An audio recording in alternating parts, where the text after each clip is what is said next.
Decimosexta parte. La Iglesia de Cristo fundada, estudios en el libro de los Hechos de los Apóstoles. En la continuidad de nuestro estudio en el libro de los Hechos de los Apóstoles, vamos a comenzar a desarrollar el 10º punto del perfil o presentación de la primera división del libro. Jesús como el rey rechazado por Herodes, que es un tipo del anticristo que se ve en el capítulo 12. Para ello daremos lectura a Hechos capítulo 12, versículo 1 al 3, donde Jacobo es muerto y Pedro es encarcelado. En aquel tiempo el rey Herodes echó mano a algunos de la iglesia para maltratarles. Verso 2, y mató a espada a Jacobo, hermano de Juan. Verso 3, y viendo que esto había agradado a los judíos, procedió a prender también a Pedro. Eran entonces los días de los panes sin levadura. En Marcos capítulo 11 y 12 encontramos mencionados y pronunciados a todos los enemigos representativos de Jesucristo. En primer lugar, los sumos sacerdotes, escribas y ancianos. Mateo 11:27, que nos dice así: volvieron entonces a Jerusalén, y andando él por el templo, vinieron a él los principales sacerdotes, los escribas y los ancianos, los fariseos, los herodianos y por último los saduceos e infieles. El mundo religioso fue ordenado contra el primero y luego el mundo político nacional. Estos dos unidos le dieron muerte. El mismo orden se produce en nuestra presente lección.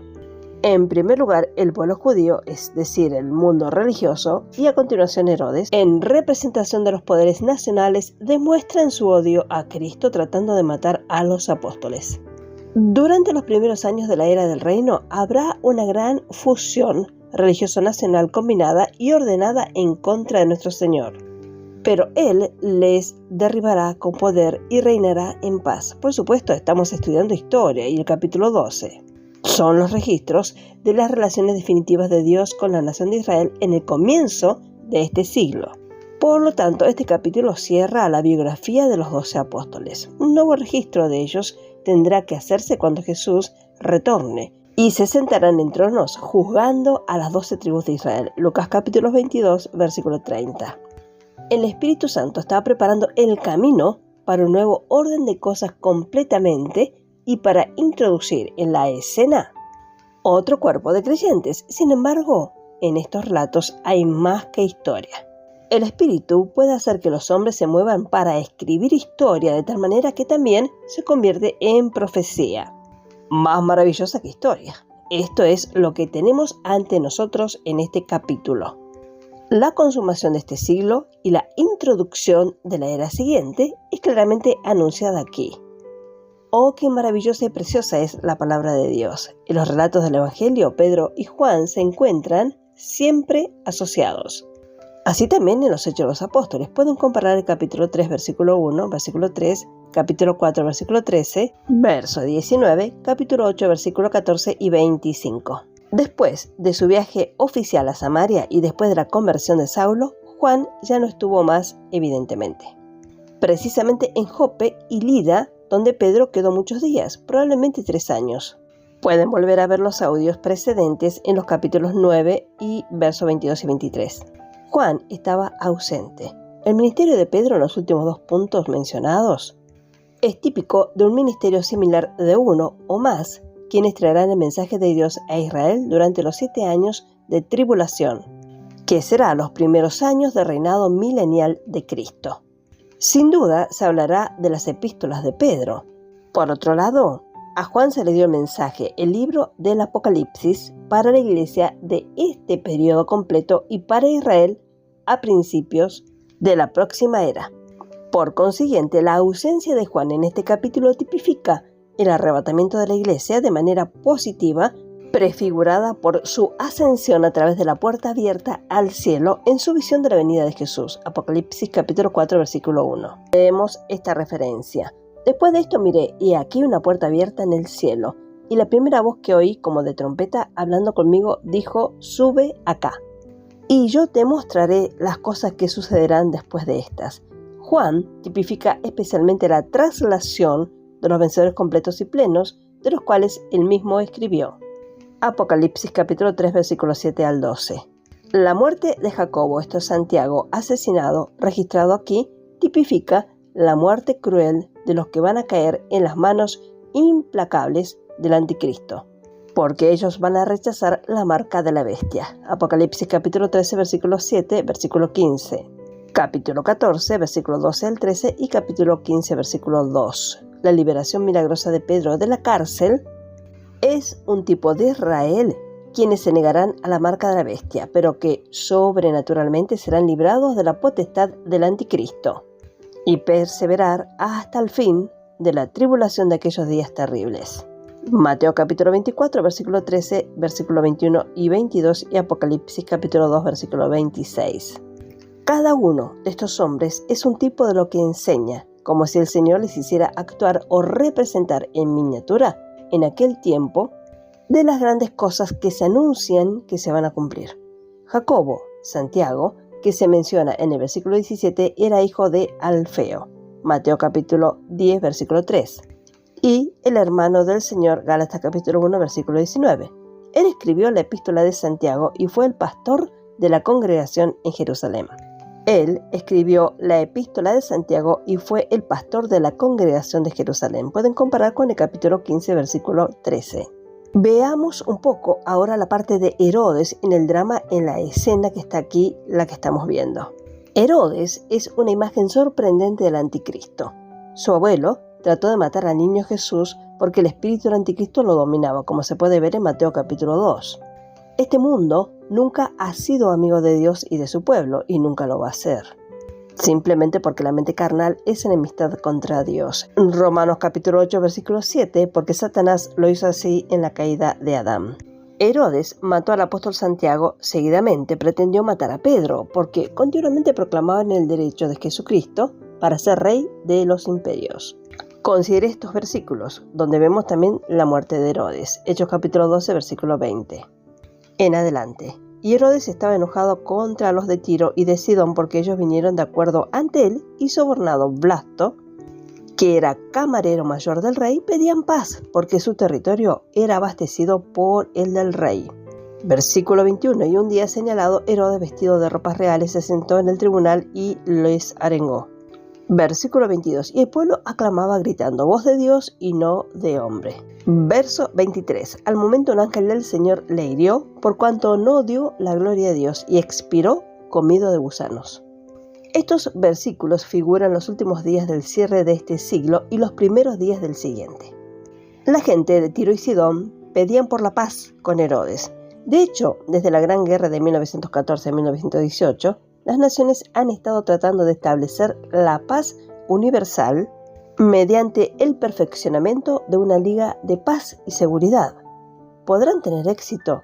No hay duda que se van a reunir y se encontrarán con éxito en la superficie. Las Escrituras declaran que ellos, es decir, las naciones, dirán paz y seguridad. Primera de Tesalonicenses capítulo 5, versículo 3. Este Herodes era Agripa, el tercero de los 4 Herodes del Nuevo Testamento. Él era rey durante el año 37 al 44 después de Cristo. ¿Con cuánta fuerza Herodes habla del reinado del anticristo? El grito del pueblo diciendo, es la voz de un Dios y no de hombre. Esta declaración está de acuerdo con Apocalipsis capítulo 13, versículo 3 y 2 de Tesalonicenses capítulo 2, versículo 4. Todo el mundo se maravilló en pos de la bestia y el hombre de pecado que se levanta por encima de todo lo que se llama Dios. Vamos a leer esta referencia que es muy importante. Apocalipsis capítulo 13, versículo 3. Vi una de sus cabezas como herida de muerte, pero su herida mortal fue sanada, y se maravilló toda la tierra en pos de la bestia. Segunda de Tesalonicenses capítulo 2, versículo 4, el cual se opone y se levanta contra todo lo que se llama Dios o es objeto de culto, tanto que se levanta en el templo de Dios como Dios, haciéndose pasar por Dios.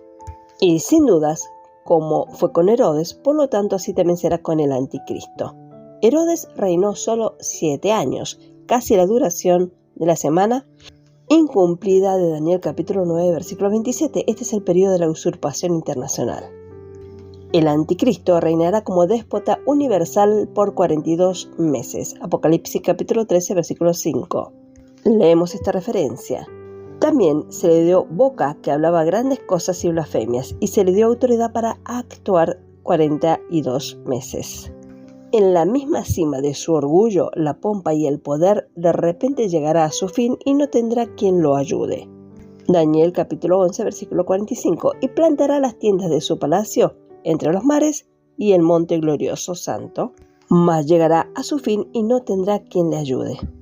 Porque está escrito, cuando digan paz y seguridad, destrucción repentina vendrá sobre ellos como los dolores a una mujer encinta, y no escaparán. Primera Tesalonicenses capítulo 5, versículo 3. Cuando el pacto de paz sea hecho con regulaciones y acuerdos internacionales, los cuales tendrán por deber afianzar y asegurar la paz y la seguridad en todo el mundo, algunas naciones, como noticias del Oriente y del Norte, como se ve en Daniel capítulo 11, versículo 44, esas noticias del Oriente y del Norte lo van a atemorizar y saldrá con gran ira para destruir y matar a muchos. Vomitarán como un volcán furioso, saldrá con furor contra el gobernante del mundo. El pacto de la paz y la seguridad repentinamente será deshecho y dispersos a los cuatro vientos y se producirán devastaciones sin precedentes. La bestia, este es el anticristo, y la segunda bestia, este es el falso profeta, serán heridos y arrojados en el lago de fuego para siempre. Un ángel del Señor hirió a Herodes, porque él no dio la gloria a Dios, y él fue comido por los gusanos y entregó el espíritu. Él se glorificó a sí mismo en lugar de Dios. Precisamente así va a ser el anticristo. Él se glorificará y deificará a sí mismo e incluso intentará destronar a Jehová, pero Jehová Todopoderoso le lanzará hacia abajo para siempre. Herodes murió, la horrible muerte que se describe aquí, en el año 44 después de Cristo. Pero, sin embargo, en contraposición creció la palabra de Dios y ésta se multiplicó. Capítulo 12, versículo 24 de Hechos de los Apóstoles. Así, la historia secular corrobora estos datos. En el 43, Pedro visitó Cesarea, como se ve en el capítulo 10. Desde aquel tiempo hasta el fallecimiento de Herodes pasó un año. Durante aquel año Bernabé y Saulo estuvieron enseñando la palabra en Antioquía. Capítulo 11, versículo 36. Luego, su especial carrera unida comenzó en el 45 después de Cristo, la cual estaremos por desarrollar. Sí, gracias a Dios, no importa lo que los hombres puedan hacer o decir, el Señor vela por su palabra para ponerla por obra. Jeremías capítulo 1, versículo 12. Después de lo mencionado arriba, los compromisos internacionales, después del derrocamiento de las dos bestias y después que Satanás sea arrojado al pozo del abismo, la palabra de Dios crecerá y se multiplicará por todo el mundo durante 1000 años. Israel volverá a ser un reino y morará en su propia tierra. Ellos adorarán a Dios sin obstáculo. Será próspera y fértil. La promesa para la anciana viuda seguirá una gran recuperación mundial. Los gentiles buscarán al Señor en números fabulosos. Estudia el capítulo 15, versículo 16 al 18. Y Bernabé y Saulo volvieron de Jerusalén cuando hubieron cumplido con el ministerio y se llevaron a Juan, que tenía por sobrenombre Marcos, capítulo 12, versículo 25. Su ministerio fue llevar para ayudar a los que sufrían hambre en Jerusalén, como se ve en el capítulo 11, versículo 29 al 30. Bernabé y Saulo se convirtieron en personajes de transición y en los caracteres directos entre los asuntos del reino a los asuntos de la iglesia. Los siguientes 16 capítulos registran un nuevo orden de las actividades espirituales bajo el gobierno o dirección de una nueva compañía de hombres llenos del Espíritu Santo. Ni uno solo de los hombres principales del régimen anterior, o sea, del régimen del reino, fue empleado por el Espíritu en el establecimiento de las iglesias gentiles. Años más tarde, Juan, por el Espíritu, escribió en el libro de Apocalipsis a las iglesias que Pablo había plantado o sembrado. Bernabé no era un apóstol de los 12. Fue un hombre de negocios a quien llamó el Espíritu Santo luego de Pentecostés. Este vendió sus posesiones y fue a la quiebra. Como dirían hoy en el lenguaje de los hombres, él dio su riqueza a Dios y a su obra. Entonces después el Señor le escogió para ser un apóstol con Pablo. Ve al capítulo 14. Gracias a Dios por la palabra que estamos escuchando y estamos agradecidos por la ingeniería celestial en llevar a cabo cada cosa en su orden respectivo y tiempo determinado. Por ahora dejemos por aquí y Dios mediante en la próxima emisión comenzaremos a desarrollar la segunda división del libro. Que el Señor bendiga ricamente a cada uno. Amén y amén.